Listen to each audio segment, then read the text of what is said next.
Welcome to Queens of the North. It's H-E-A-R here, bitches. Sorry for yelling. Did you yell? I think I did. Oh. What a horrible way to start off the podcast. Welcome.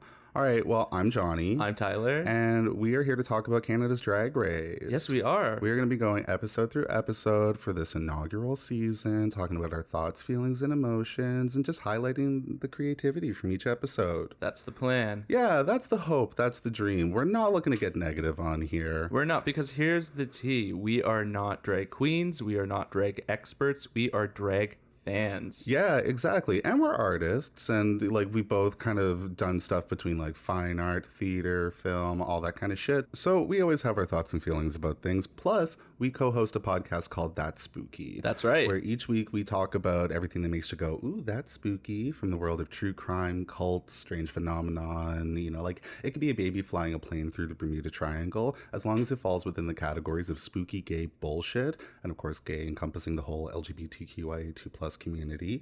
We'll do it. We'll talk about it. Yeah, and I'd say about a quarter of what we cover on that spooky is usually queer adjacent. It usually involves queer people or queer stories in some way. Yeah, totally. So hopefully that gives a little bit of background to anybody who may have never heard of our show before and is just tuning in for a Canada's Drag Race recap, who might be going, who are these homos? Who do they think they are? Who are these homos and why are they so unusual? And why are they in my phone? Yeah. Well, answer to those questions later. And look, at the end of the day, if you want our resumes, we will be handing them out after today's performance, but you have to buy a headshot. Yes. Thank you.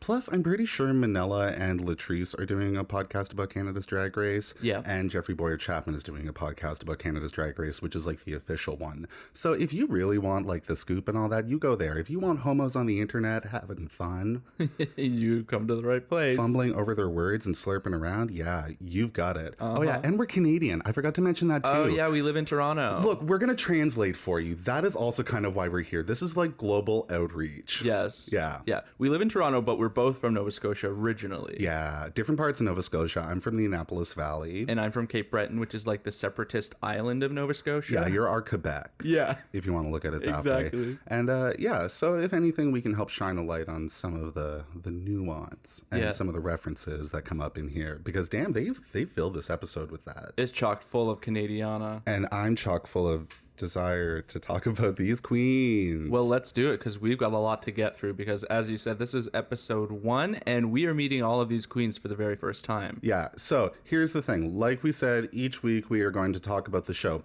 We probably won't go like through every micro moment of it. You know, like we'll give our thoughts again. We'll highlight the things that we thought were like really fun and really creative. And instead of going like fully negative, we might offer up some ways to make it better. But at no point do we want to like feed into that bullshit culture. Yeah, this isn't a reading challenge. No, You know what I no. mean? And I'm not equipped for it. Right. So let's get into it. Episode 1, it's all introductions. Yes. Now, we first land in the workroom.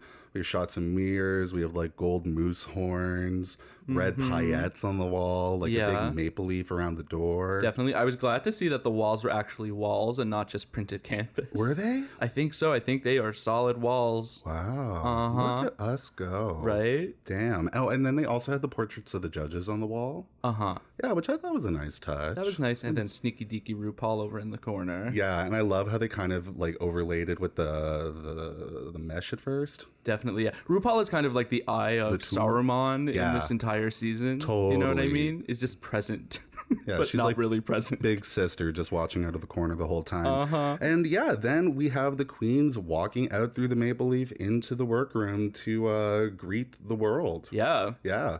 All right. So what a way to put it. Who's first? Priyanka. it was Priyanka. But It's- we didn't know that No, we because she didn't came in know. with a big question mark over her face. Coming to the stage, International Lady of Mystery, Priyanka. Yes. All right. So she comes in. She's basically wearing like the best energy in the room. I would say that's true. She was like, I don't know. There's something about Priyanka. I just enjoy her. Definitely. Well, as we learned, Priyanka was a children's television host, and I believe it was on YTV. Yeah. Which I remember watching all the time when I was a kid. I think I wasn't watching it when Priyanka was a host. I think I was maybe an adult at that point.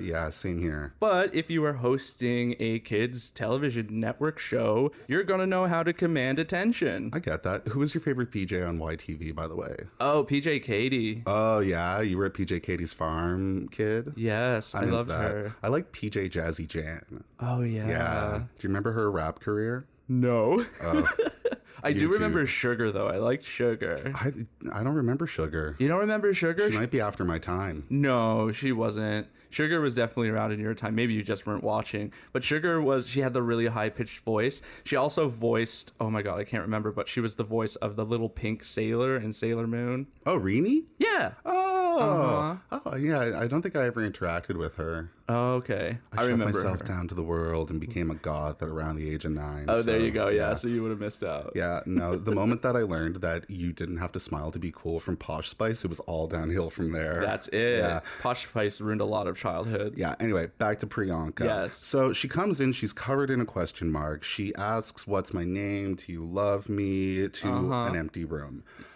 She takes off the question mark, and she is like wearing a bathing suit with her name just emblazoned across her Just body. all over. It's like when you go to those like mixers and everybody has their "Hello, my name is" tag on. Absolutely. She's got stones on her peas. She's got peas on her ears. She's got peas everywhere. She is reminding you who she is. Yes, you will not forget. Absolutely. And then she basically kind of gets in, she screams, and she settles down, and then in walks Alona. Yes. Yeah. So love. I do, yeah. I love them all. Spoiler alert, yeah, we're here. So Alona's on a cell phone, which she throws, and that just triggers Priyanka. Yeah. Which I totally get. If I were there too, I'd be like, Diva, you just broke that screen. Listen, right? Yeah. I mean, the screen was probably already broken. Well, yeah, I'm fair assuming it enough. was a prop phone. Oh, she pre-broke Plus, they it. wouldn't let a queen have her real phone on the show. Let's face it. Good call. Well, anyway, so she comes in. She's from Vancouver, BC. She is a self-described bitch. She has a huge septum ring, and she's like draped in ostrich feathers. Yes. And everything's like icy blue. Yes, and from what I understand about Ilana is she's very much a monochromatic queen. Yeah. So she will always just feature herself in one color scheme, and I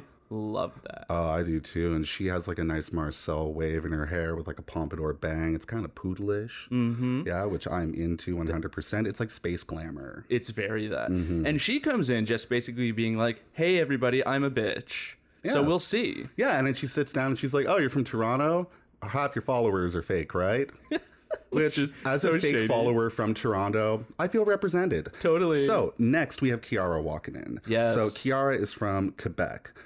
She is speaking French straight out the gate. She says "en français, s'il vous plaît." Yeah, she And does. she is wearing like a very graphic outfit. It is like hot, like opera pink. Totally. She looks like an X-Man, you know? Totally. But it's this great kind of bitchy power suit moment. Totally. And with this like beautiful, like shocking neon blue wig. I love it. Yeah, and her face paint was real wild. Yeah. Like that highlight under the brow was more prominent than the brow, so it gave her this very like, I don't know, wild look. I'm into it. And she tells us that she's only been in the game for 2 years, but she's like a flippin', dippin', and twirling queen. So I'm excited to see Kiara. Absolutely. I didn't realize she was only in the game for 2 years. Priyanka was only in the game for 2 years as well. Oh, yeah. Damn. It's like daycare with all these babies. I love Totally. it. All right. So next into the room. Juice Box. Listen. The mother of the House of Box with 2 X's, not to be confused with Pandora Box. Right. All right. I'm stuck. I love stuck. it. I am instantly in love with Juice Box from Love the entrance. that. Here's the tea. We've seen Juice Box before around Toronto. Yeah. I've thoroughly enjoyed her entrance look. It was like Victoria's Secret if they weren't transphobic. Oh my God, yeah. Yeah. That's very much it, because she did come in looking like a Victoria Street. Oh my God, I was going to say Victoria Street. What the fuck is Victoria She came Street? in looking like Looking like a Victoria Street honey. angel, yeah. Oh, why not? All right. She's got feathers head to toe on those wings. Yeah. She says she's sensual. She loves a hair flip. She is giving like a video vixen moment. It's very Britney. It is very Britney. Oh yeah, absolutely. I love it. Like this was my favorite entrance because I just love some vulnerability. And when she got stuck, when her bracelet got stuck on her tights, Yeah. And she was like helpless for about a good 30 seconds and then just realized, oh, I can just unstick myself. It was gold. Wonderful. It was absolute gold. Give me a queen who can give you a good look and some actual personality from the get-go. Like lovable personality. So yeah, I'm there.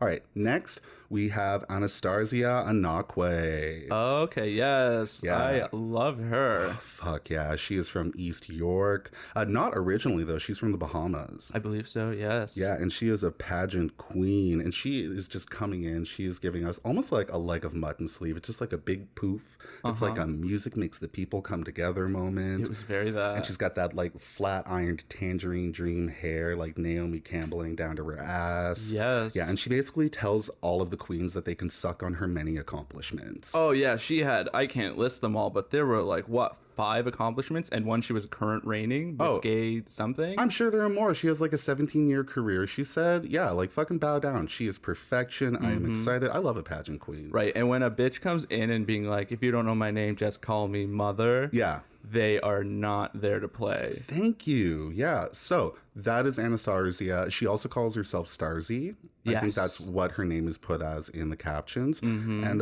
yeah, I'm excited. Yeah, as she says, she's a star. Yeah, and she is. All right, so next walking into the room, we have Lemon. Yes. Now, Lemon is originally from Toronto, and now they live in New York. Yes, she is the pun queen of the season because the amount of lemon jokes and lemon puns we had in episode 1 were astounding. Okay. Totally. I invite them to find I'm gonna stop myself here. I'm not gonna be negative, but first point of criticism, you got Elvira Kurt, who is one of my favorite stand-up comedians, as the like producer, director, not producer, but you know what I mean, for the judges. Yeah. I think they should give Elvira 3 hours with the judges, give them pens and paper, and say, write down 20 things that lemons go into, and let's figure out some ways to make some puns around that. Yeah. Because they're sitting on gold there. They really are. But Yeah. so far, all we've been getting was sour. Yeah. You but, know? you know, Lemon is in the room. That has nothing to do with her entrance, so we're not going to judge her based on that. But No. she says she's gorgeous, hilarious, sour as hell. She says she is a dancing queen. She's from a prestigious dance school, I think Alvin Ailey. Okay. Into it. And she is wearing her good, like, lemon yellow cocktail dress with an asymmetric bottom and a statement robe. That robe was a statement. Okay, that is a Florence DeLee robe. So Yes. they are like a known New York designer. They do a lot of the sewing for a lot of the girls on the American version of Drag Race. Most notably, the Voldemort of season 12. Yeah.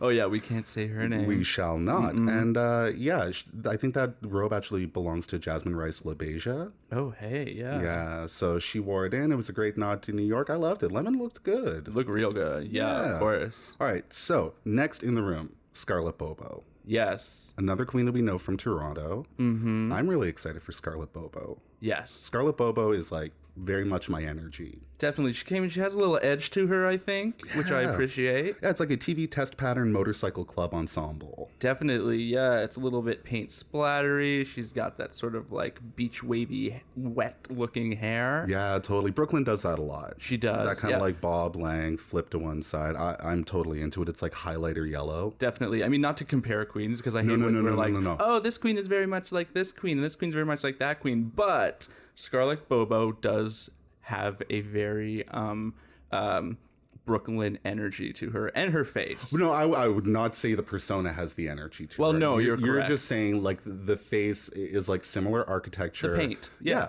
Totally fair. Okay, just good that you're making that distinction. Definitely. But I mean, there's only so many faces in the world, right? Even people on the street look like other people. Yeah, no, I totally get that. Yeah. It's like, look, we've been a couple for 9 years, and we definitely once had a guy in Newfoundland be like, you two brothers have the best beards ever. Right. Jesus, I wish I could be such a fucking man. It's like, if only you knew. Yeah. Yeah, but Scarlett Bobo she has been doing 12 years of drag at this point. She says she is like a hippie wild child punk rock star wrapped up in a bobo. Yes. Into it. I can see it. Yeah, she's like giving us fashion jokes choker from the jump. She is giving us like a classic, just like Nina Hagen black liner on the top. Just like basic but effective and graphic. Yeah, I love a queen with an edge, so she's going to give that to me. Yeah, and this is also the season of the bondage ring choker because Scarlett is wearing the second one to come into the workroom. Right. Yeah, Lona had the first. Uh-huh. Well, I'm into it. Yeah, it's a good look. Look,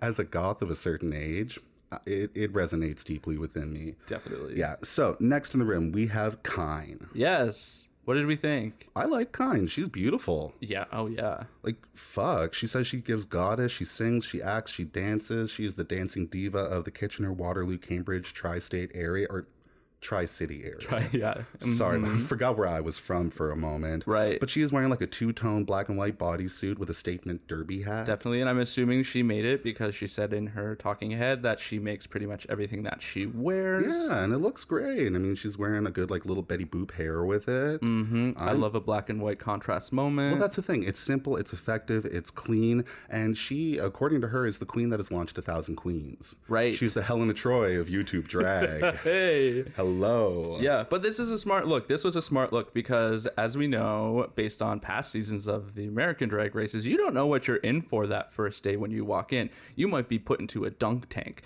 So you want to wear something that you can get through. Exactly. She is ready to be set on fire on the first day of Drag Race. Exactly. Yeah, and by the way, if you don't know what I mean by the launched 1,000 drag queens, she says that she has a YouTube channel with over 100,000 followers, has a lot of drag tutorials on it, and Kiara is even like, oh, I learned how to style a wig from you. Right, yeah. Kiara seemed to have learned a lot of things from some of these queens, which we'll talk about. Because then she was like, Rita Baga gave me my first show, but we'll get there. Oh, yeah, spoiler alert. Uh-huh. All right, so next into the room, Boa. Yes. The bitch on arrival.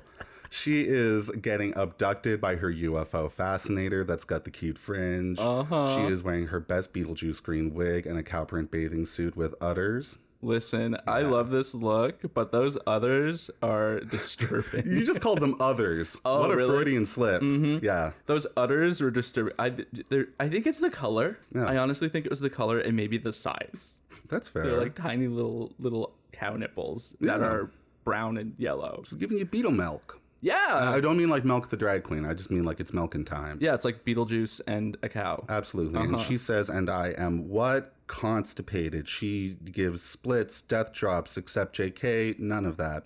Right. It didn't say JK though. Kimura. Anyway, so we love it. We love the UFO fascinator. And Juicebox comments on the fact that Boa has like a little bit of a past. And they're on like a little bit of an arc. We get into that a little bit later. We do. But it was very, very vague, and we didn't really see it play out. You know what? I'm going to say I kind of clocked it as maybe a comment from the later conversation that they have. Like, I feel like this is an editing moment, but we can kind of shine a light on that a little bit later on. Okay, yeah. Yeah. Put a pin in it. Anyway, Boa's in. I'm excited about her. And next we have Rita Baga. Oh, yeah. Rita Baga, the moment she walked into the room, I was like, that is a queen that will take care of me. Absolutely. Like, she didn't even have to say anything. I just look at her and I'm like, if I go to a Rita Baga show, I'm going to be taken care of. Absolutely. Okay, well, the thing is, I remember her name. We used to live in Montreal years ago, and I remember Rita Baga's name, like, being on flyers. And she, like, I'm getting the same thing from you from the moment that she walks in the room. She looks like, it's almost like if Terry Mugler designed the costumes for Priscilla, Queen of the Desert.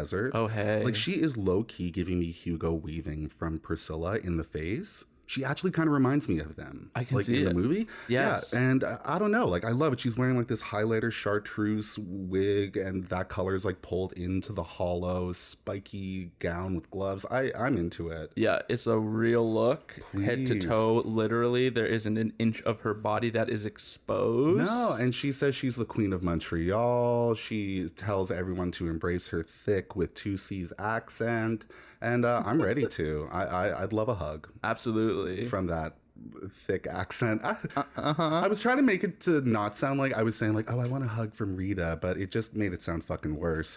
Well, it's committed to tape now. Well, let's move on, because who do we have next? Jimbo! Bitch. Oh my god. I just hit the desk. I was so excited to talk about Jimbo. I'm really excited for Jimbo. I just gotta say that right now, right here. Like, I am doubling down on Jimbo. Jimbo is just wackadoodle, and I fucking love it. Well, yeah, and we're spooky bitches, so this speaks to us because it is like silly symphony, but like Abraham Levy design, like that. It reminds me of Abraham Levy from New York's designs. Oh, I'm not They do a lot of familiar. that kind of like stitched together, metallic plated armor stuff. Miss Cracker wears a lot of it. Okay, yeah. Other queens like that, but it's great. They have this kind of like a mouse ears thing going on, the bulb shoulders, the corset, and the dress. They are giving like Kathy with a K, Bruce McCullough voice the Yes. entire time. Yeah, you Yeah. want a little bit of Canadiana.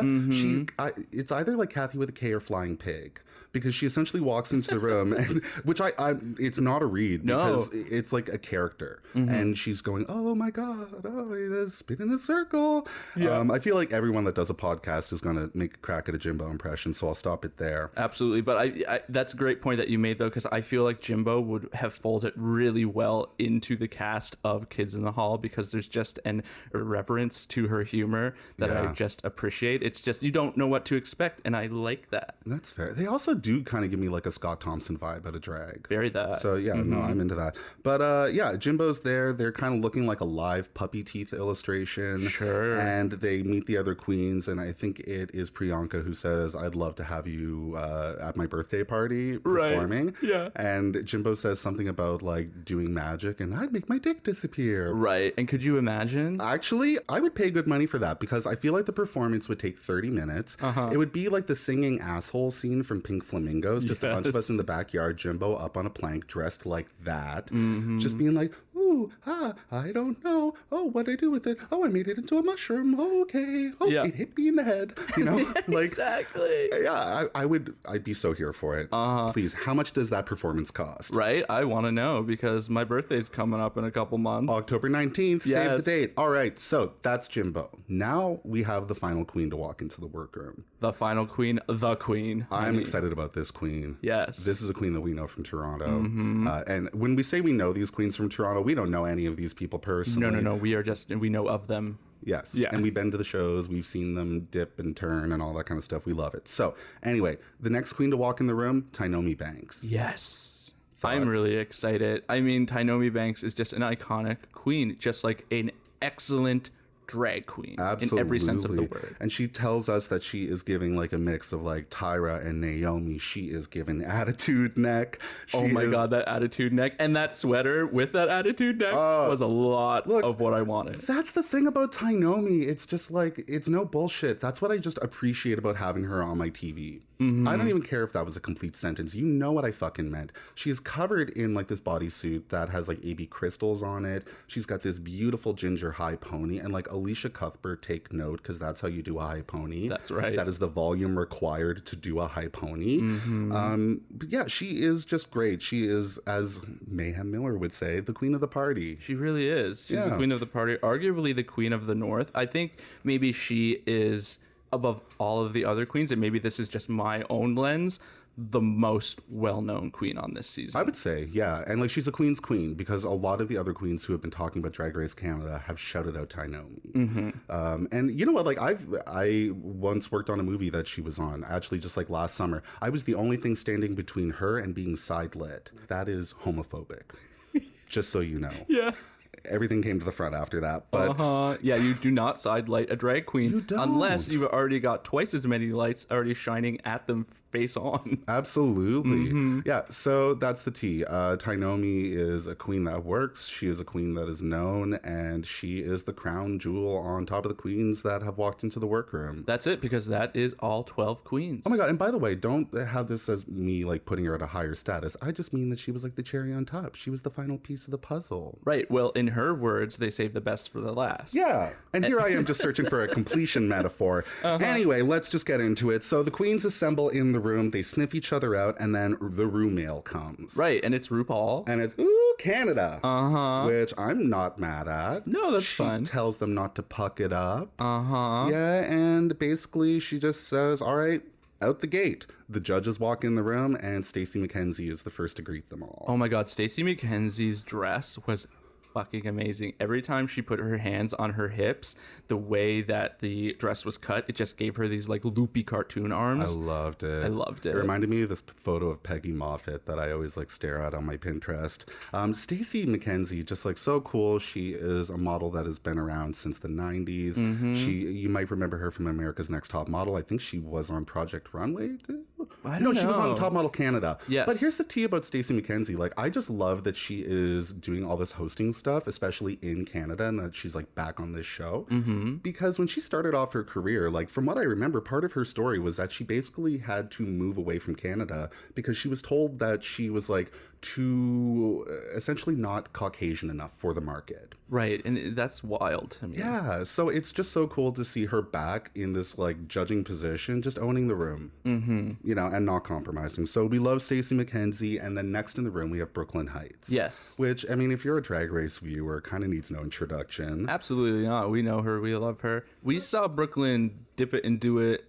Oh, when was it? It was during Pride. It was before she was on the season. I didn't know who she was at the time. No. And I was like, holy crap, that queen can dance. You remember the performance. And this I remember is the thing. You know, we can talk about Brooklyn's work on Drag Race all we want, but here's the tea, and this is why she is hosting this show. She's a former Miss Continental. I mean, the bitch was a Trocadero fucking ballet dancer. Yeah. Like, she has done the work, and she's got the talent. So I'm excited to see Brooklyn there. And then the third judge we had was Jeffrey Bowyer-Chapman. Yeah. And why not? I mean, he has the stamp of approval from RuPaul. He's got a fun personality. Yeah, he's got about like a dozen dimples and really sparkly eyes. Well, so. yeah, and I mean, like, look, at the end of the day, we have somebody there that can talk about the fashion, we have somebody there that can talk about the drag, and then we have somebody there that can talk about performance. Right, and I feel like he also kind of fills the role of like a drag fan in the same way that like Ross Matthews fills that role on Drag Race. Yeah, he's kind of bringing it from that perspective. And like I was saying before, their like judges director, I learned this from the credits, is Elvira Kurt, who is like a fucking great Canadian comedian. So I got nothing but good things to say about the judges panel on this. Yeah. And I'm excited to see how things progress as they kind of congeal and, as Chad Michaels would say, galvanize. Totally, yeah. They do have a very much an equal footing, it seems. Like they're really trying to present that. Like every judge has an equal stance. Yeah. Where it's not like, you know, I think in most people's eyes, Brooklyn is the judge. Absolutely. But that's not how it's being presented. No, they're a self-described throuple, which, I mean, I'm here for. So they introduced the first challenge to the queens, and it is a photo shoot challenge. Which I love. Yeah, same. Like, I'm so glad to go back to this form. Yeah. I think they've tried to play with it before, but there's nothing better than starting a season of Drag Race with a photo shoot. Right. Especially with a giant wind machine. Absolutely, because it's a little bit silly. You get to see some of the personality shine, and then you get to see how they just look and pose and do it. Yeah, so this week's photo shoot was in honor of famous white Canadian rapper and reggae artist Snow. And the queens stood upon a mountaintop and had snow blown on them, as well as an industrial fan, while Matt Barnes photographed them. Right, and the photographs looked really good. Did you have any highlights from the challenge? First of all, my highlight, Priyanka's photo. She did something that I call the bird eye, where you lift up one side of your face, you kind of do like a quarter turn. You stare at somebody, but not stare them in the eye. You stare them in the top of the ear, because that's really disarming. And you only do it with one eye, that you like really peek up. So you're kind of looking down at them with one eye. It's like what a bird does to you when they check you out. And she did that. I loved it. Yes. I think my favorites were kind of the queens that just went pure wackadoo with it. Like, I also just loved Jimbo screaming. Yeah. And Scarlett Bobo, you made a wonderful reference to that. Oh, the fact that it was the Showgirls fountain sex scene. I'm here for it. Thank you for bringing that reference to episode 1, Scarlett Bobo. Yeah. Oh my God, no, she was giving pure Nomi of the Fountain there. And I mean, that is what I'm here for. Definitely. And then another highlight, although maybe an embarrassing moment, but I think these things are endearing, was Juicebox took a tippy tumble on her way out after the photo shoot. She's a little fallen angel. So here she is. She's got stuck on her garment when she walked into the workroom, and then she fell over after doing the photo shoot challenge. So Juicebox is having a rough day. I know, but her photo was really good. It was. Yeah, no, it was like giving pure seduction. Kind of almost looked like Kim Petras for a moment. You know what, though? I also have to say, when Lemon was up on that mountain, Yeah. and the wind machine went, and she had that giant cape. I thought it was going to be a Madonna falling off the stage moment. Oh, yeah, I hear you. I was like, how is she going to stay up there with all that flowing fabric? Oh, it But she was did. such a tense moment. Well, you know what made me tense? When Alona put the ring of her septum like through the flagpole. Oh my God. And then it popped off. As somebody that's had their septum pierced and re-pierced a few times, ooh, Right. it kind of made my bum pucker. Oh, hell yeah. Yeah. Yeah. But it was fake. It was a clip-on. Thankfully. Oh, look, yeah. no, I'm thanking the piercing gods, not gods, Satan. Yeah. Yeah. All right. So, anything else to say about the photo shoot? No, other than that, I really, really enjoyed it. All right. And yeah, I enjoyed Jimbo's big screaming energy. Yes. So they get back into the workroom and everybody starts de-dragging. And Jimbo gets asked if they want some boyanka. Right, yeah, because Jimbo was the last person to get out of drag because they were the last person to go through the photo shoot challenge. So when they were de-dragging, everyone was just sitting there staring at The Unsolved Mysteries theme was playing in the background. Totally. And yeah, I think everybody was kind of like, is Jimbo going to have a clown face underneath that? Uh-huh. But no. Right, no, very not that. Absolutely not. So everybody's getting out of drag, and the judges come in and they announce that Kine has won the photo shoot challenge. Right. They win $1,000 worth of latex couture from Polymorph. Ooh. Yeah, get into it. That's it, but then we get into what the main challenge is going to be all about. Oh, yeah. Right, and it's basically they're just giving these like themed Canadian boxes, and it's a sewing challenge, Yeah, basically. design challenge. Yeah. So enter the Canadian Tire pit crew. They come in with a wagon full of, or like a trolley full of boxes. And Kine, because she's the winner of the photo shoot, gets to choose who gets what box. Right. We love this. This is a great way to set up stakes on the first day and create drama. So Kine gets to assign the box to themselves. They choose the Yukon Gold Digger box. Oh, P.S. All the boxes are Canadiana themed. Not all of them, though. I didn't quite understand how Jock Scraps was Canadiana. Or Rainbow. But, Yeah. you know, it was there. Yeah, it was. So Kine gets Yukon Gold Digger. Lemon then gets Jock Scraps. Yes. Which she is not too excited about. Kine then gives Alona Musco. Oh my God. There you go. Whoa. Drink that Yeah. water, Johnny. Hey. Yeah, okay. So that's the only time I'm going to ever fucking do that on here. Alrighty. And yeah, so she gets the Muskoka box. And then Rita Baga gets Quebecois Foie. Yeah, and I remember we were watching it, was like, what's fraud? Cold. And Johnny was like, cold, you dumb bitch. No, I didn't say you dumb bitch. I know. I swore at you in French, thank you. And then Jimbo gets Rain Blow It Up. Yes. Yeah, Priyanka gets Get Fishy, which is like the maritime box.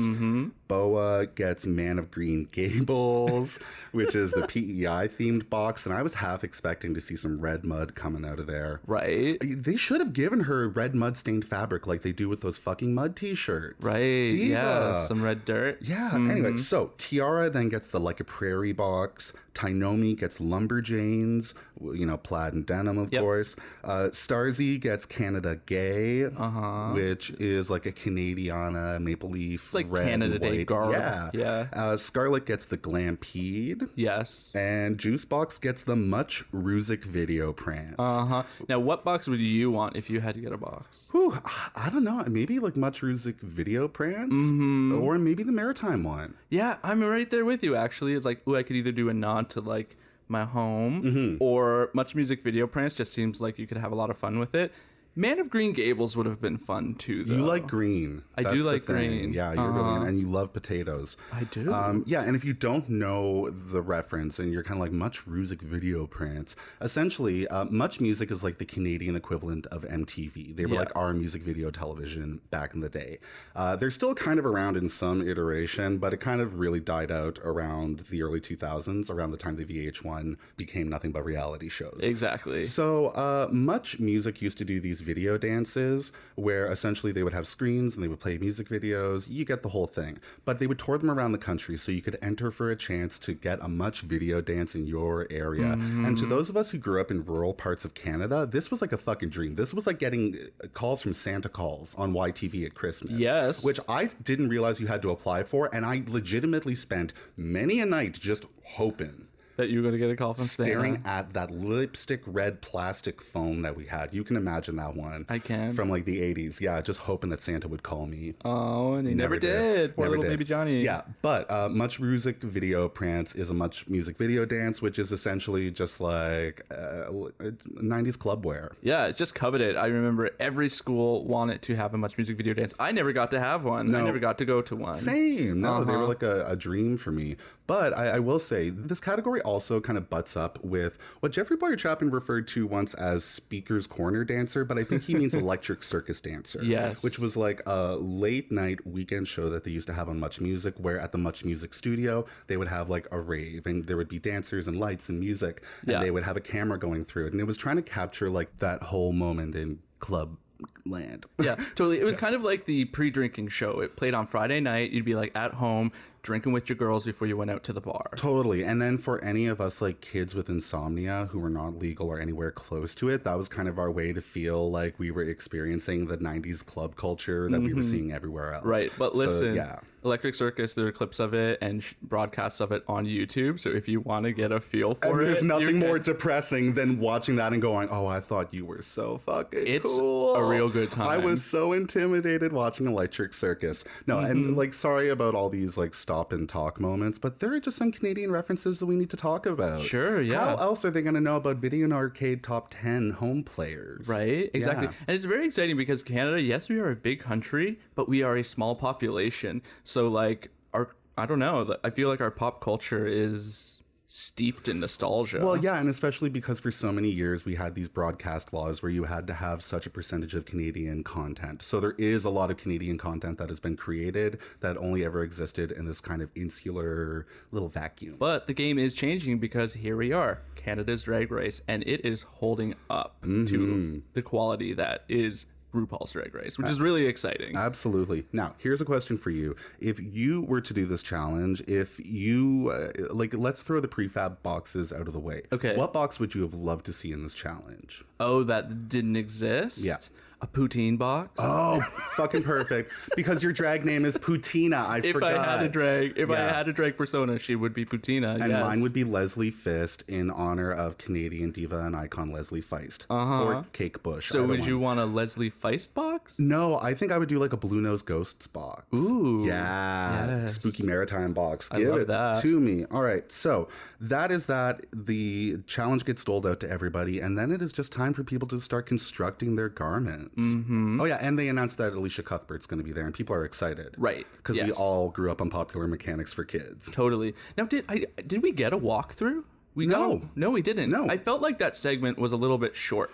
No, because we had to make room for queens doing prop comedy, which is the golden part of these design challenges. When you give queens boxes of shit, like you need at least 5 minutes of like Carrot Top tomfoolery. It's true. We did get that. Oh my god. We had Boa saying, what the fuck am I going to do with all these potatoes? We had Lemon trying to figure out sports. Yeah, we had, and she was like surveying the room, asking if anybody had any idea what was in her box. Oh my god, yeah. Yeah, wasn't that when Priyanka offered up that she played European handball? Right, which is like, girl, what's that? Well, I think it's like, isn't it like team handball? I remember playing that in gym class. I don't know. Yeah. I was surprised that there was no reference to lacrosse because a lot of people don't know this, but lacrosse is Canada's actual national sport. Weirdly enough, that's like being like, hey, did you guys know that the golden retriever is our national animal? I didn't know that. Is Jake, it? no, I'm just saying it's like exactly what you don't expect it to be. Oh, okay, yeah. But fair enough. yeah, so there's that. And then basically halfway into day one, Rita Baga is face deep in some cheese curds. Yeah, like very good move given her the Quebec foie bra box. That's bra. it. They gave her the good bra. Yeah, but here's a fun cheese curd fact that I learned. Well, sure. So cheese curds are very much associated with Quebec. You can get them throughout the country, but they're just like really prominent in Quebec, but they're a little bit different because I think there are different rules around like how you can store cheese in Quebec in regards to the rest of the country. So in Quebec, you get cheese curds and they're like on a countertop. They're not refrigerated. And I think that's really important to the integrity of a cheese curd. Yeah, I mean, look, they're breaking down walls in terms of cheese handling over there. We should be paying attention to what they're doing on the ground in Quebec with their cheese. Thank you. Absolutely. Yeah, so that's that. Rita is loving all of the Quebecois stuff in her box. We have that moment of excitement. And then, speaking of cultural identity, we have a really great moment talking to Ilona. Yes. Where on episode 1, we show some very necessary representation. Like, I don't mean that in a kind of tokenizing way. I just mean like, and you and I had this conversation off the mic, but I don't think you can talk about drag in Canada and like queer people in Canada without addressing, you know, our huge Indigenous community and, you know, especially queer Indigenous people and the expression of two-spirit individuals like Ilona. That's right, because we are the LGBTQIA2 plus community. Yeah, and you know what? I find sometimes people just don't even recognize the two, or they're like, what's that? Or they kind of throw it on there as a joke, but like, it's fucking legit. And Ilona breaks it down. They do it in a way where I don't think people are looking at her and going like, oh, please teach us everything. Right. But they talk about being part of the Shkapa tribe. Yep. And I feel like I'm going to butcher the name that they also said, but the Nikapamu. Yeah. It's NLAKA''PAMUX. Right. Yeah. Yes. So basically, Ilona talks about, you know, what it is to be a two-spirit individual, how they kind of came upon that arc. And I think that's really cool. And I think it's really great to have the perspective of somebody who, you know, grew up on res. Definitely. And is now doing drag. And, you know, they also have such an interesting story because they say later on that they moved to LA and they've gone through a, you know, journey of personal discovery. Yeah. So I'm really excited to hear more about Ilona's experiences. I think we as the audience, though, have to not put that pressure on her to teach us everything we need to know about a culture. But she's creating a doorway for us to access so that we can go out and learn more and educate ourselves. Totally. And I appreciate that. And also, while we're talking about Ilona, can I just say I am in envy of Ilona's look out of drag. I know. Like, just so fucking cool. Yeah, she's got an aesthetic. It's cute as fuck. Damn, I know. So, next in the workroom, we focus on Juicebox for a moment, who is cutting up CDs. They've got tapes and CDs and scrunchies in their boxes, a whole bunch of 90s kind of stuff. Yeah. Yeah, I think you could do a lot with it. I mean, I love anything that reflects light on a runway. And she's doing the logical thing. It's kind of like what they did in season 3 of American Drag Race when, you know, you had two competing queens breaking up Christmas ornaments. Balls. Yeah. Yeah, I mean, like, why not? It's a good thought process. So she's doing that, and otherwise in the workroom, kind of hitting nerves. Yeah. Look. Bit of an instigator. Yeah, but here's the tea. In defense of Kine, and like, I'm not defending the actions, the words, anything like that. Like, that is a person, that's all their own. But they're on the younger side. That's the tea. And I invite y'all to read The Velvet Rage. It feels very step 2. They feel like somebody who is, you know, very confident with who they are, and they're finding ways to express that. They're also finding or trying to find ways to, I think, assert themselves in the room. And I can kind of relate to it as like a young queer person who had a tendency to peacock. Sometimes you just end up sounding braggadocious. Right. Yeah, exactly. Confidence can quickly become cockiness. And I think that was kind of the lesson that she was told to learn at the end of the episode. Well, yeah, because, and here's the thing, she's saying things in the room that they're showing. I mean, there's probably a million other things that she said, but what they show us is her saying, you know, oh, I can't help it. I had to give myself the box where I'm going to win. And she's saying kind of condescending things like that. You know what? I don't think she's a bad person, though. No. Like, I've been there, and I feel like a lot of us have been there. You think you're being funny, you think you're being shady, and then suddenly you have the realization, and it's a very hard realization, that you're not. Yeah. And intention versus impact are two very different things. Absolutely. So, and this is one episode, so we'll be interested to see where her story arc comes. But again, it's a reality TV show. If you give them a little bit of something, and that's all that they have to work with to say fill this quote villain role, then they're going to work with it. Absolutely. Anyway, so we can kind of put a pin in that for now. We move further through the workroom. We have Priyanka asking Tainomi about her age. She whispers it as if she is going to get hurt. Lemon talks about, financial difficulties of being a young artist and having to move to New York and how being on your own like that can make you grow up easily. Sure. I think we can relate to that. We moved to Montreal for like a second degree. I was at the National Theatre School and not able to work. And, we ate a lot of pasta with no sauce for 3 years. We were very ill prepared for that move, but we survived. Here we are. But it does make you grow up fast. Yeah. So I get that. But again, I think Lemon also has the same thing as Kind does at times. They're young and they're trying to assert themselves and they're walking into the room and going, I have this accreditation and I'm a professional this and a professional that. Sure. I did the same thing at 21. I was the most professional at everything I did. And then when I became a professional at those things, I became the student again. Right. It's an arc and a lot of us go on it. So yeah, clocking it.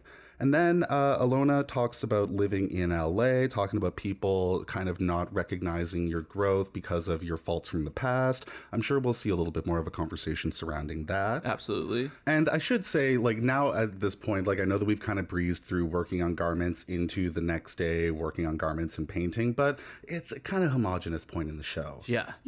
We're getting to the runway here. But before we get there, Boa does talk about their sobriety journey, which is, I think, a very great conversation to also have and to kind of kick off from episode 1. Absolutely, yeah. Boa talked about her struggle with sobriety and then the effect that had on her drag shows. Yeah, and Juicebox asks them about it. Exactly, and Juicebox says that people just straight up stopped coming to her shows because they wanted to go to see her basically be messy, which is really unfortunate. Yeah, because Juicebox has also gone on a sobriety journey, so the two of them kind of connected about that, which was a great moment to see. It was a great moment to see. I don't know. I just love seeing queer people support queer people and queer artists support queer art. I don't know. That's kind of my thing about this show. That's kind of why we're being so sunshine and rainbows about it, and why we're trying to just look at people and go, you know what, we're all human and we all fuck up. Definitely. Because at the end of the day, we're here celebrating queer artists on a huge mainstream platform. Exactly. And also, as we hear from queens time and time again, it's really difficult when you're working in nightlife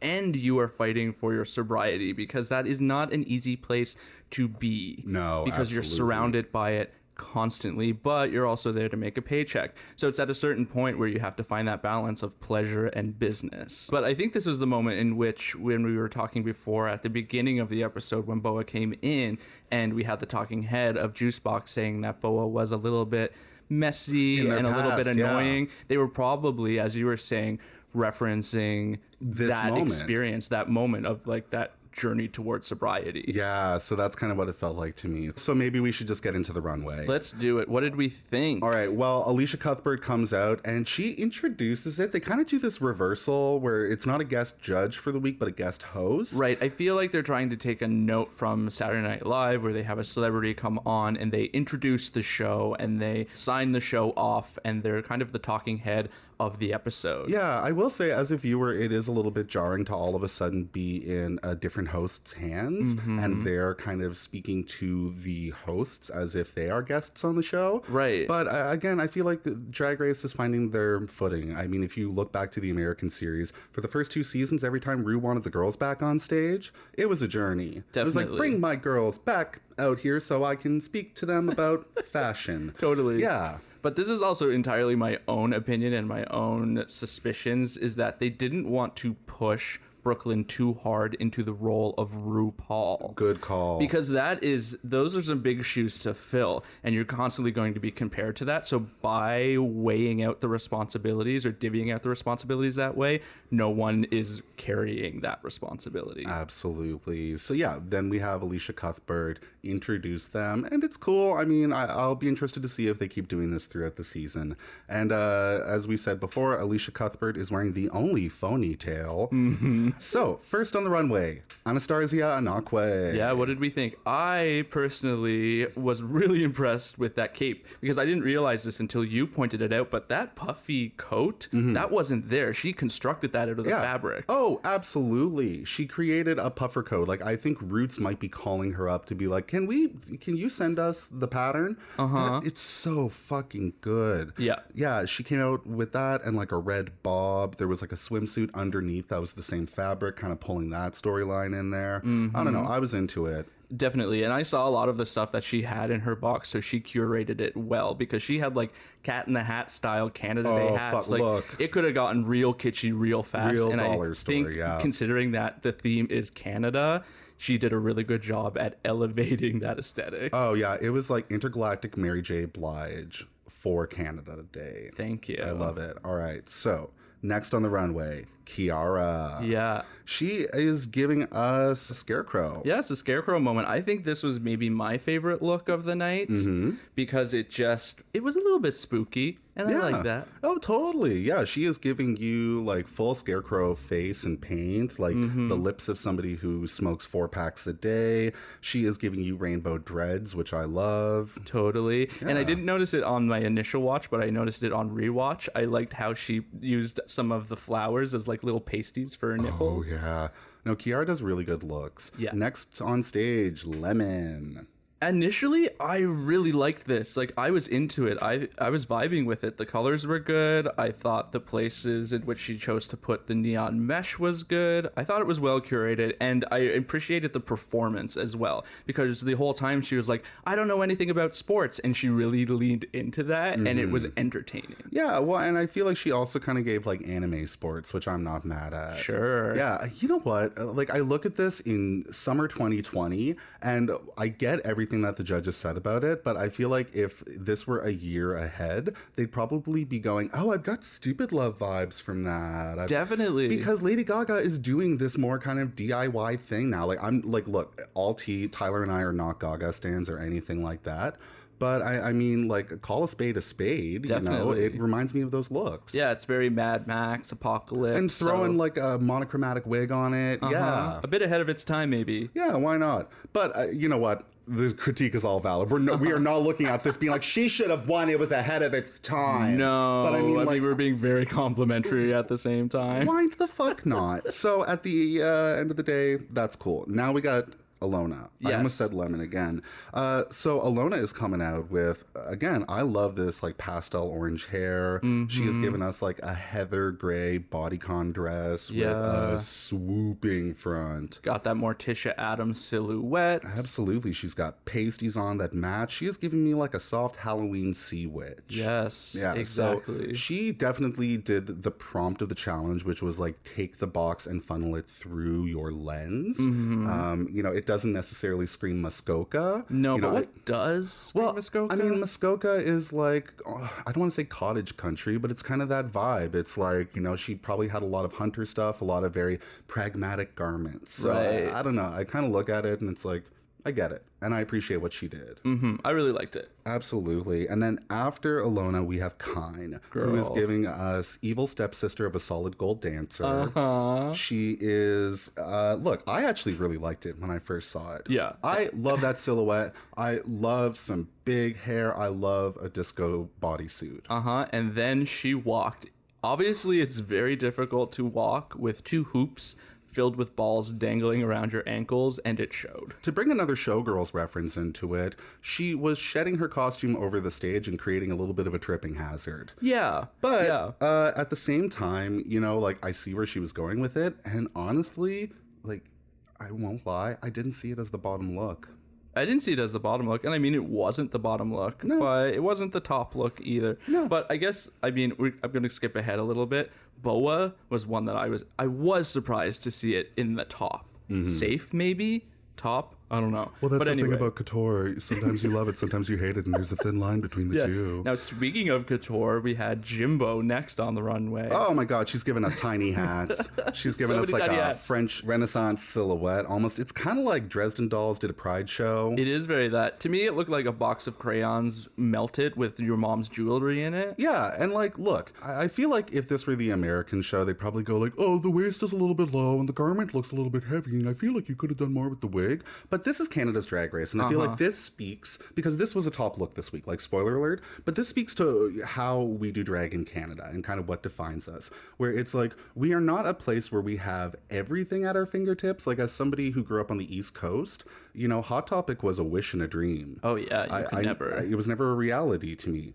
So, you know, we've got to kind of make do with what we can access, and the culture around, you know, clubbing outside of, you know, some of the city centers just isn't the same. And there's not necessarily the same drag economy in Canada that there is in the US. There is, crossover between the two sometimes, but, we just do it different. So I feel like on Drag Race Canada, they are applauding the queens in a way that they are saying, I see what you're doing. And you executed it. Yeah. And, there might be like one or two things that I could pick out, but we're not going to talk about that. Sure. Like, it's a cool idea. Yeah, definitely. And plus, this is also a design challenge. So not everybody is going to be able to pull off a gourmand in the way that a designer would be able to. So we have to keep that in mind. Absolutely. And she has given us full rainbows. It's effective. Low key, she reminds me of Floyd, the New York drag queen. If history lesson, they were a queen that moved to New York from Atlanta with RuPaul and Lady Bunny. They were in the RuPaul Christmas Ball, like 90s Christmas special. They had the green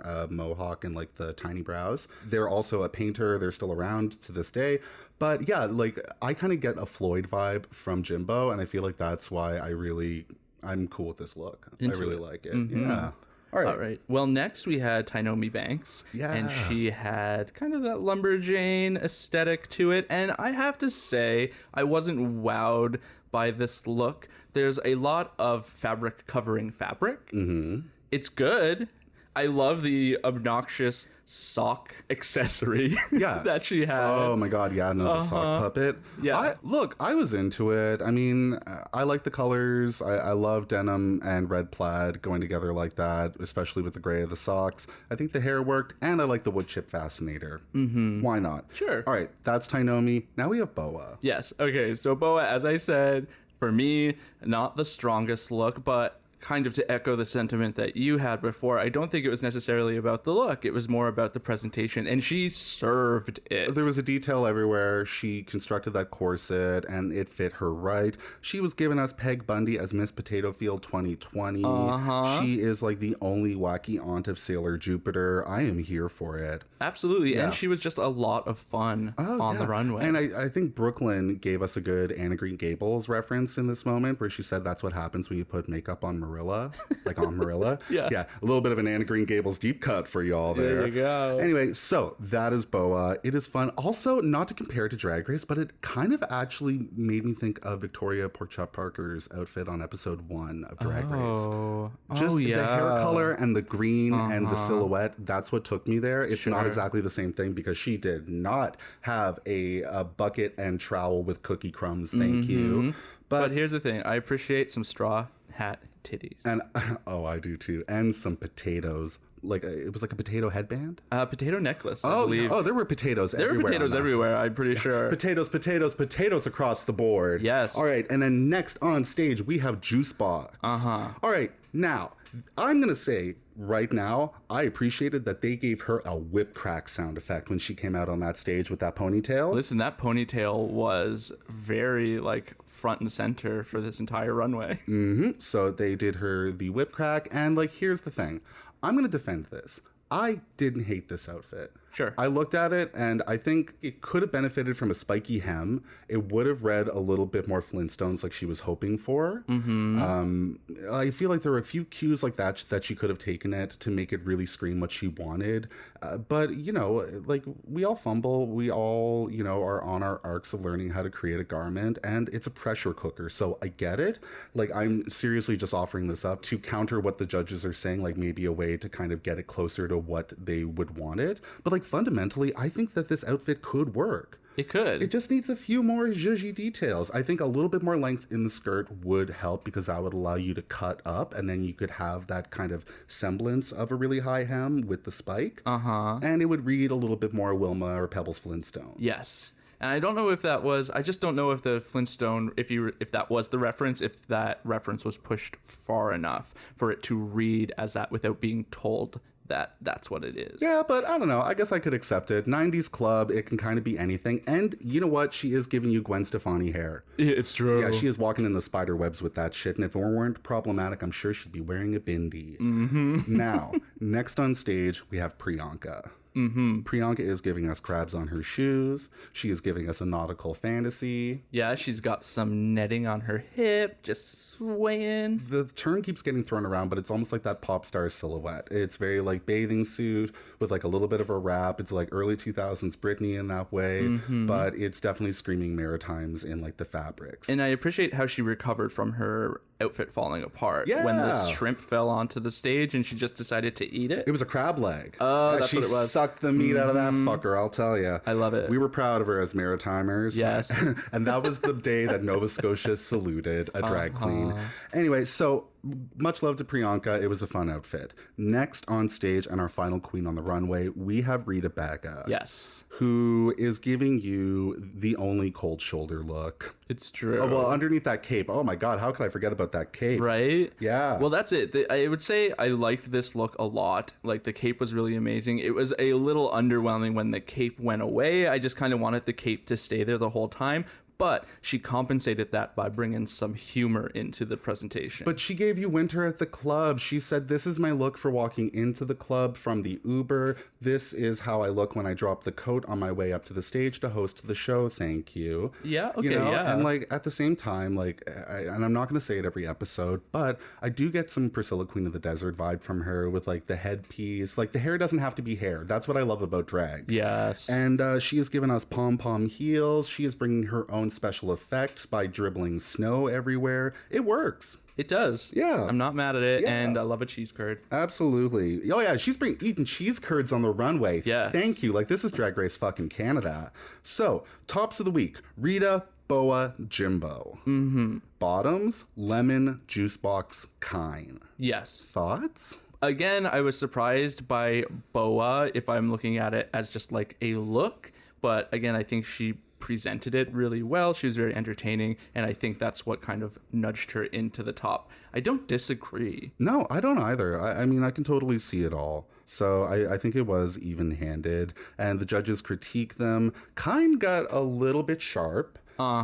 Again, I'm not here to say like everything that everyone does is perfect and that, you know, nobody has bad behavior every now and then. But I'm just going to say I can understand being insecure and getting a bit snippy and thinking that you are being like you are standing deep within the house of you. Sure. But you're actually coming off as super defensive. It doesn't make it right. It makes it a learning moment. And I think Kine's getting that learning moment. And just to say, like, I feel like I'm saying so much of this because I've been seeing the fucking hate she's getting online. It's a lot. It's bullshit. But she's been handling it well. There was a video of her playing Billie Eilish's Bad Guy on the flute. Yeah, that is good. Yeah, but anyway, so fuck off with leaving those queens negative comments. If you want to leave any of these queens any negative comments or any of these hosts or any of this shit, take that comment and leave it on Shane Dawson's profile. Yeah. As Sinead O'Connor said, fight the real fucking enemy. That's it. Or take that rage and use it to advocate for the arrest of Breonna Taylor's murderers. Fucking right, Let's yeah. take that energy and rage that we feel towards whatever a drag queen did on a reality TV show and let's put it into positive action. Yeah, to quote Tatiana,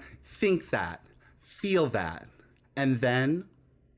So, she didn't finish the sentence. Okay, yeah. All right, so Kine has that moment. Juicebox has a panic attack. I know. Which, fuck, my heart goes out to her. Listen, anybody could be in that position. Like, it's really easy for us sitting on this couch being like, oh, I would have just done this. Oh, I would have just done that. But like, we're doing that. We don't have like giant studio lights around us and about 15 cameras in our face. I'm looking at a makeup palette right here. Like, we've got makeup. We've got brushes. We've got stuff like that.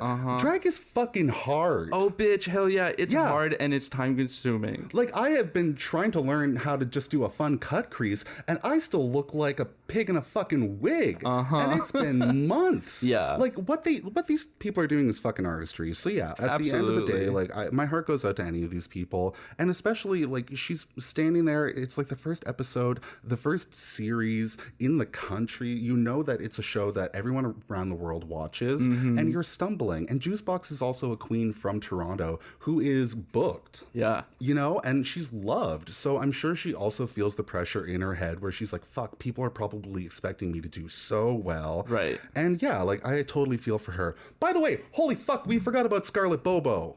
Did we forget about Scarlett Bobo? Let's back this up for a moment. Oh my God. So, Scarlett Bobo on the runway. This was actually, I think, my favorite look of the week. Yes, okay. How fucking dare we? Oh, honey, we are in trouble. We are, Okay, so thoughts, the feelings, Bobo and- hive is going to come for us. The Bobo hive's coming. All right, so Scarlett Bobo on the runway, giving glampede, bandana, crop top. She's giving cow print pants. She is giving another real good kind of wavy, wet-looking cropped hair. Yes. I loved it. Yeah, okay. I felt like I mean, she said she didn't sew. So I felt like she had a bit of a diaper moment going on, but she had so much around the diaper moment that it didn't really matter. Oh, yeah, because it was chaps, not pants. Yeah. Yeah, you know what, too? I feel like one or two people have commented on chaps not working, and now suddenly every fucking homo on the internet, which we are one of, so we can say this, but everyone suddenly is like, oh my God, chaps are horrible. They never fucking work. And it's like, who are... Listen. Since when did we decide the chaps don't work? It's like how many, okay, like for anybody who's saying chaps don't work, how many likes on Instagram do you have of fucking like people in jock straps? Like, come on, Yeah, fuck off. And like my question is, how good were your last set of chaps that you sewed by hand? Hey. Like tea. So yeah, no, Scarlett Bobo, she was my favorite on the runway. Yes. Yeah. Okay. Anyway, so back to the judging. All right, back to the judging. Look We at talked about us. Kind. We talked about Juice Box. We did. And Rita Baga wins. Yes, you did. Yeah, which is great. Oh no, but that's not until after because then they have a little untucked moment. Oh yeah, I like Look when at they integrated us. into the show. I know. So they go up back, and this is where Kind just starts spilling the tea on what Boa does in the bedroom. She's just like, she's a top. Oh yeah, Kind got real wild, and then I mean, Boa met her at her level. Yeah, that's. I also feel like there was a moment of like, Diva, we're making TV, let's do it. Yeah. You know, like, Yeah. I feel like the opening of Man, I feel like a woman played. You got that guitar riff and let's go, girls. So they had that moment. It was good drag queen TV. I think my only takeaway from that is I hope Boa doesn't feel less than as a result. I don't think so. I think No. they are fully centered in the house of Boa. I think so too. The bitch on arrival. And then Starzy basically lays it down where she says it doesn't matter what you get in your box if you don't have a character on stage. Right, exactly. Which again is what I think they were really looking for on the runway. They wanted you to sell the garment no matter if you were wearing something that didn't necessarily look really good. Because even in Brooklyn Heights was like, I saw that and I was like, why do I like this? I shouldn't like this. Absolutely. So it was very that. Yeah. So then we have that happening. We go back to the judges. They are deliberating about the queens. Jeffrey Bowyer-Chapman talks about social media queens when talking about Kai. That is a conversation I'm fucking tired of having. Yeah. Look, like... Here's the tea. It's like y'all are forgetting that, like, just to look at the New York club scene as a microcosm and that whole drag moment, since everybody can kind of use that as a touchstone. Yeah. You had performance queens, you had look queens. Have you ever watched a Lee Bowery performance? Right. It wasn't the most polished thing in the world, honey. Yeah, no, it was a little bit clunky. He had great ideas and great looks, but like even outside of that, like there's just whatever. Right. Like some queens are more strong with their looks, some queens are more strong on a mic, some queens are more strong on a stage. As long as they're not racist, I'm cool. Totally. And we've gotten to a point where we've accepted drag as an art form, and there are a lot of different types of artists out there. You have sculptors, you have painters, you have dancers. We have frackers. Yeah, I mean, like, look, and she doesn't even paint her own face. So, Listen. T. Yeah. Well, and I mean, according to her social media, she doesn't do anything anymore. Right. But anyway, that's a whole other bag of kittens, Well, honey. I don't know. Maybe she's inspired by Orville Peck. She started wearing face masks, and her profile picture looks very country western. Sure. So that's that. The judging continues on. They talk about how they didn't think juice boxes was effective. They ask Stacy and the rest of the judges if they still use CDs. That's wonderful. And JBC wanted to crawl into Rita Baga's igloo like Luke Skywalker in the second Star Wars movie. Oh. You remember when he crawled inside of that ice You know creature? what? Every time I've probably only seen the second Star Wars movie once. Yeah. Because every time I sit down to do a Star Wars marathon over the years, I watch the first one and I'm like, that's enough. It actually is. You know what? If you want the experience, listen to the podcast Newcomers. But yeah, aside from that, that was my bone to throw for the straights. Now, the queens come back on the runway. Yes. Rita wins. Yes, she does. And then we have the bottom, which we find out is Juice Box. and lemon. Mm-hmm. Oh, and by the way, Rita wins $5,000 worth of gear from Roots. Right. Like, how many things with beavers on it do you need? Oh my God, how many sweaters that say Roots can one person have? Did you know that Roots, when I went to Australia, I was with a bunch of other Canadians, and Roots has a very different connotation in Australia. Roots basically is like slang for fucking in Australia. Okay, can I also just say, as a kid who grew up in the Nova Scotian school system in a small town, I got very confused when I learned about the band Roots, the television show Roots, and the brand Roots, and how they had nothing to do with each other, really. You thought they were all the same thing. I had no idea. It's that small town shit where you're like, everybody knows how good our apples taste, and it's like, nobody fucking knows outside of a 30-kilometer radius. Right. Yeah, all right. Absolutely. Although, actually, I'm from the apple capital of Canada. Anyway, so we'll move on. Yeah. So the bottoms are announced. Yeah. Kine gets saved, and she sighs a giant sigh of relief. But they do not let her leave the stage without giving her a moment to say, like, look, cool your britches. Yeah. And then she drops a bunch of balls. She crawls all over the stage trying to catch them. But eventually she does it. And she's off the stage. She's standing in the back. And then we have our lip sync. So it is Juicebox versus Lemon. They engage in Mortal Kombat. Juicebox comes to the table with, I think we counted 23 hair flips. There were 23 hair flips. Tyler counted. He watched the lip sync once just to count the hair flips. Yes, there were a lot of them. Because I remember the first time watching it and be like, I feel like there's a lot of hair flips. Yeah. There's a lot of turns and just like whipping of that ponytail. Or sorry, whipping of that shake and go wig. That's not... That's not a shake and go wig. I rebuke the Jeffrey Bowyer-Chapman. That is not... he also said that she looked like a speaker's corner dancer. Right. So it's tea. That is no shade. I see you trying. I really see the wheel turning. So props to you for that, but it's not a shake and go, hon. No. Yeah. Yeah, no. It's a little too styled. But anyway, so that's the thing. She whips that hair back and forth. The song is Carly Rae Jepsen's I Really Like You. I really, really, really, really like you. Oh my gosh. Yeah, she is serious, people. And I mean, it's a great song. It's kind of got that like chugging along, dancing on my own, Robin kind of like... Yeah. Carly Rae is kind of like the modern answer to Tiffany. Like she's the closest thing we have to mall pop. Absolutely. And then she gives us that good old prominent snare drum beat, which is kind of what brings the ponytail whips out. Yes. So, I mean, it's a good one. Lemon is doing anything she can in her corset. I am a little bit surprised that we didn't see a little bit more dance school coming out. Sure. But maybe, like you said, we don't know what kind of dance she studied. Well, that's the thing. I mean, she could have done jazz tap for all we fucking know. I mean, like, I was in like a show once where this opera singer dude had to sing What About Love by heart. And he couldn't do it. He was an amazing technical singer, but he just couldn't hit the feeling of it. Like rock and classical can be two very different things. And I feel like that can apply to dance. Yeah. It's like just because you have like one style in your body or a few, it doesn't mean that you're necessarily going to hit this song. Totally. So all of that to say, I personally do think that Juicebox did a better job at the lip sync,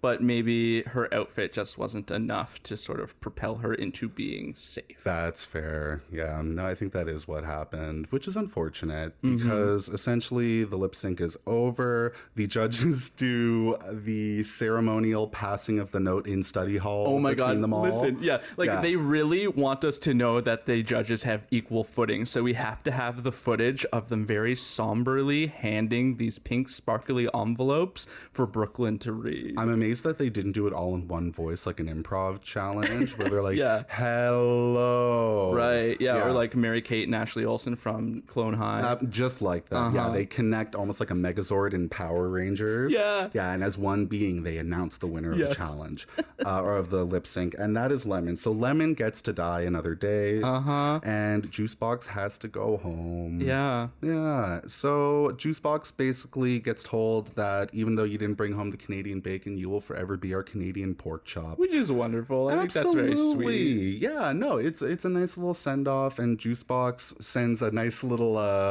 goodbye to the queen. She says later cunts or something like that. Something like that. She even addresses them as cunts on the mirror message. So, you know... Yeah, but it's like a playful. It's like how you call your grandma a cunt. You know? Exactly. Yeah. So they have that, and then it is just. Do they let the music play? They do let the music play. They dance to some RuPaul song. I can't remember what one. Oh, You Wear It Well, I think. Okay, I get that. But anyway, yeah. That was That's it. And then we get to learn about what's coming up next week, Yeah. which is the Heritage Moments. Oh, I'm so excited for that. So if you don't know, Canadian Heritage Minutes were these like 1-minute things that would run during commercial breaks on Canadian television. They were moments from our history. They were reenactments. And there are just some iconic ones. Like, I think so many of us have grown up with a steady diet of Heritage Minutes. So if you walk into any room with Canadians and you say like, both of you know I cannot read a word. Uh-huh. Or We if you have say, to keep our Irish names. Dr. Penfield, I smell burnt toast. Oh, just start slamming your hand on the table. Oh my God, yes, Yeah. yeah. Or walk up to a diagram of the sexual reproductive system and rip off the leaf and go, is this normal? But I need these baskets back. Yeah, listen, Yeah. there are so many. And if you're not familiar with them, if you're in another country and you have never seen them, go and YouTube them. You will be prepared and you will live. Absolutely. Yes, they're iconic. Yeah, so I can't wait to see that challenge. That is what I want to see on Drag Race. But I feel like that can maybe tie us into how we want to wrap this up. Right. Which is our high points and low points, which, I mean, because this was an introductory episode, I feel like our high points and our low points this week may not be stuff that specifically came out of the episode, but stuff that we just want to address about Canada's Drag Race in general. Is that kind of correct? Sure, I feel like we're on the yeah. same page. All right, so let's do this. Tyler, what were your high points and what were your low points? All right, well, my high point was absolutely Juicebox's entrance into the workroom. It was just, I loved it. It was comedy. It was pure comedy gold. Like, I could have watched Juicebox stand there for 5 minutes just saying that she was stuck over and over and over and over again until she realized she could use her other hand to unstuck herself. Absolutely. How about you? What was your high point? I would say that my high point is the fact that we finally got a conversation about two-spirit identities on a drag show. Yes. Yeah. And hopefully it is the first of many that we have. Absolutely. Yeah, so I would say that that's definitely my high point so far, just being able to see some of the representation that they're bringing to the table. Even though, I think this can maybe tie into our low points, there are some gaps in representation so far in Canada's Drag Race that we've noticed. Well, actually, yeah, because that is my low point. My low point is there isn't a full representation coast to coast, even though they are trying to sell that there is a full representation coast to coast. They keep saying from the east to the west, and that's not the case, Diva. Right. I mean, Montreal's a little bit east, but there's a whole lot of country and about 4 other provinces east of Montreal. Yeah, and I would say that, like, as people that grew up in, those provinces, it's a bit of a bone of contention when people treat Canada like it stops at Quebec, because it truly doesn't. No. Yeah, so I would definitely agree with you, because there are a ton of queens on the East Coast that are great, and some legendary queens out there. Absolutely. Yeah, and, like, we can name it Rouge Fatale, El Noir. El Noir, Yeah, yes. Pheromone. Listen. The original Pheromone. Yeah. Yeah. Yeah, Eureka Love. Yeah. Yeah, and I mean, fuck, Atlantic Canada also has some good ass drag kings, Listen. including our friend Felix Static. Yeah, no, and I would say one of my favorite drag performances I ever saw pre-Drag Race was a drag king at Reflections, the old Reflections in Halifax, doing a Freddie Mercury with the little shorty mic. Oh, yeah. Doing We Will Rock You. It changed the way I saw drag. So yeah, there's so much good shit that happens on the East Coast, and I feel like we got a lot of Toronto queens. We did. I mean, they really made a good job at making them sound like they're from different parts of Ontario. Yeah, they did. But hey, listen. But I don't know. I think that is more glaring, though, because our country doesn't have a lot of provinces. It only has 9 provinces and 3 territories. So when one of those places is left out, we really notice it. Because I don't think there was anybody from the prairies either. I don't think there was anybody from Alberta or Saskatchewan or Manitoba. There was nobody from the Yukon. There was nobody from Northwest Territories. Yeah, or none of it. There was none of it. Yeah, so There was none of it. Tired joke, by the way, for those of you who aren't Canadian and didn't know. Totally. But yeah, I would totally agree with you. I would say that is kind of my low point of the episode. Yeah, but Nothing. Yeah, like that and Juicebox going home. Sure, yeah. But listen, this is season 1. Hopefully there'll be season 2, 3, 4, 5, 6. Who knows? Yeah, please. There's room for everyone. So that's the thing. And it's not the Queen's fault. They didn't choose the casting. But if anything, I don't think anybody's listening. But if they are, I challenge you for season 2 to find some queens from the Maritimes. Yes. And Newfoundland. Hey, and why not some kings? This is Canada's Drag Race. We should be able to set our own rules. fucking right. Yeah, let's do that. They're not looking. They're not listening. Yeah. Yeah, he's off deleting his Instagram. So that's it. That is episode 1 of Queens of the North. Woo! This one was good. It was a little bit long, but we had a lot to get through because we had so much ground to cover. Yeah. Totally, yeah. And now we're just having a 3-car pileup with our voices. I know, right? Yeah. I don't even know who the third is. Yeah. It's a ghost. It's Cher, our sound technician. Oh, yeah. Sorry about that, Cher. No problem, stupid. Yeah. Just shut this shit down soon so I can get a Dr. Pepper. You fuck. All right, so with that being said, go support Juicebox on her social media. You can find her on Instagram. You can find her on Twitter. She has got, I'm sure she has digital drag shows coming up. Yeah, please. She is gone but not forgotten. That's it. It's a tricky time for drag performers because their main ticket to a paycheck is basically not there. Yeah, so find a fucking way. If you need, reach out to these queens and say, hey, do you have a PayPal link? Because we're in Canada. We don't have Venmo. No. We don't have Cash App. We can't sign up for that shit. That's it. So you got to get creative with these queens. Absolutely. These queens fucking deserve it. Yes, tip your queens. Absolutely. So yeah, go support Juicebox and show her some love. So my name is Johnny. If you want to follow me on Instagram, I am at Pansy Twist, just like the Huggy Bear song. Or you can find me on Twitter at Johnny Can. I just brought that back from the dead. And you can follow me. I am Tyler. I'm on Instagram. I'm at T_ties. It looks like TDs. It looks like TDs. That's why the underscore is there to make the difference. But it's spelled TEE_TYS. And I'm on Instagram and I'm on Twitter. Yeah. And you can also listen to our podcast, That's Spooky. It's in the same feed that you are listening to this show in. We do an episode every Wednesday. We also have the Secret Society That Doesn't Suck, which is our Patreon where you can support us and everything that we do. We post mini episodes on there. We have streams and a whole bunch of really cool shit. And you can follow That's Spooky on Instagram or Twitter at That's Spooky Pod. That's THATSSPOOKYPOD. And that's kind of like the official Queens of the North Instagram. Yeah, you'll find the Queens of the North in the That Spooky feed on all your podcast platforms. Yeah, you should probably already know that, though. But anyway, who knows? Maybe this will get its own feed after this season. If people really like this, maybe we can do Canada's a Drag. We can do Drag Race Canada Season 2. Who knows? You never know. The world is our oyster. And the shell is slowly closing. So we're going to go. We'll talk to you soon. As we always say on the other show, we love you very much. Kissy kisses. Because who doesn't love to end the show with getting a kiss? Right. And as we always like to say, if you're going to be a bitch... be a spooky bitch. But I guess in this case, if you're going to be a bitch, be a frosty bitch. Yes. We'll workshop it. Brr. Brr. It's a secret. Notice how we didn't make any jokes about saying a boot or any of that shit? Because we are not that show. We're not those kind of girls. Shit's tired, diva.